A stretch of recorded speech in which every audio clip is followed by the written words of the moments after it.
आला कमान ने जो तय किया, निर्णय किया, वो निर्णय शिरोधार्य है। लेकिन 6 सीट लेकर के हमारे जो महत्व है उस नमस्कार।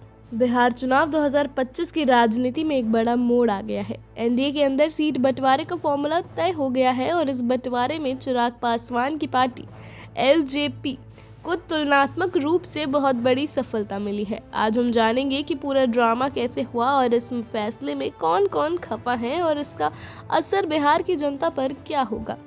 पिछले विधानसभा चुनावों और लोकसभा चुनावों में चिराग पासवान ने अपनी पार्टी एलजेपी को अलग अलग समय पर विभिन्न गठबंधनों में देखा, कभी अकेले, कभी एनडीए के साथ। इस बार बिहार विधानसभा चुनावों के लिए एनडीए ने काम शुरू किया। सीटें बांटने की प्रक्रिया जहां कई दलों की दावेदारियां तनी हुई थी, बीजेपी और जेडीयू ने भी अपनी पारंपरिक दबदबे को बनाए रखना चाहा।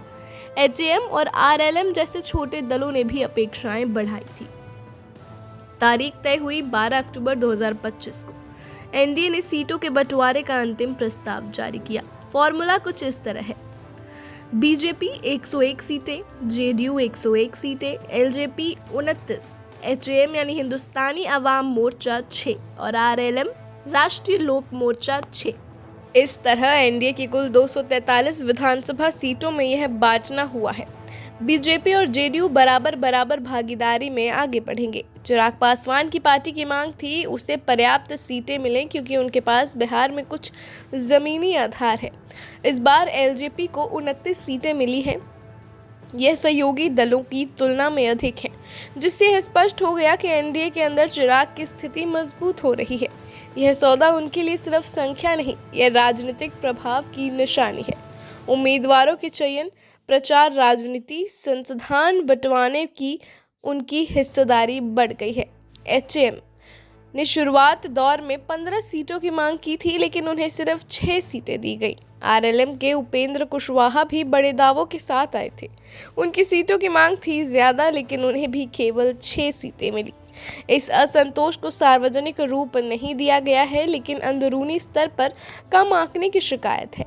एचएएम आरएलएम नेताओं ने संकेत दिए हैं कि ये सीटें कम हैं, संसाधन कम मिलेंगे और प्रचार को इतनी ताकत नहीं मिलेगी जितनी चाहिए। बड़ी भाई की भूमिका नहीं, इस बार बीजेपी और जेडीयू को बराबर 101 सीटें दी गई, ना कि किसी एक को बड़ा हिस्सा। यह बात राजनीतिक संकेत देती है कि गठबंधन में संतुलन की चाह थी। चिराग पासवान को इस फॉर्मूले में प्रोत्साहन भी मिला है। एनडीए के अंदर उनकी गुंजाइश और दबदबा बढ़ा है। इसे चिराग की बारी कहा जा रहा है। प्रचार के समय में यह फॉर्मूला विपक्षी महागठबंधन यानी इंडिया ब्लॉक पर दबाव बनेगा। इस सीटों के बंटवारे की राजनीति से एनडीए यह मैसेज देना चाहता है कि वह झट से मजबूत मोर्चा तैयार कर रहा है। 6 से 11 नवंबर को चुनाव होंगे। ये तारीखें जैसे जैसे करीब आई, प्रत्याशी चिन्हित किए जाएंगे, प्रचार सभा शुरू होगी और एलजेपी को यह देखना होगा कि 29 सीटों में से कितनी वो जीत पाती है। महागठबंधन की राजनीति भी महत्वपूर्ण है। यही विपक्षी दल प्रभावी सूची, उद्यतन उम्मीदवार और समाज तुलनात्मक मुद्दे जोरदार तरीके से उठाएं तो एनडीए को कठोर मुकाबला देना पड़ेगा।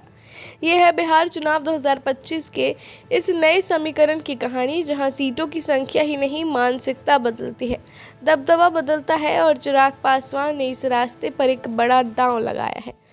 जनता अब ये देखेगी कि नया एलजेपी कितनी गहरी जमीन पर उतर पाता है।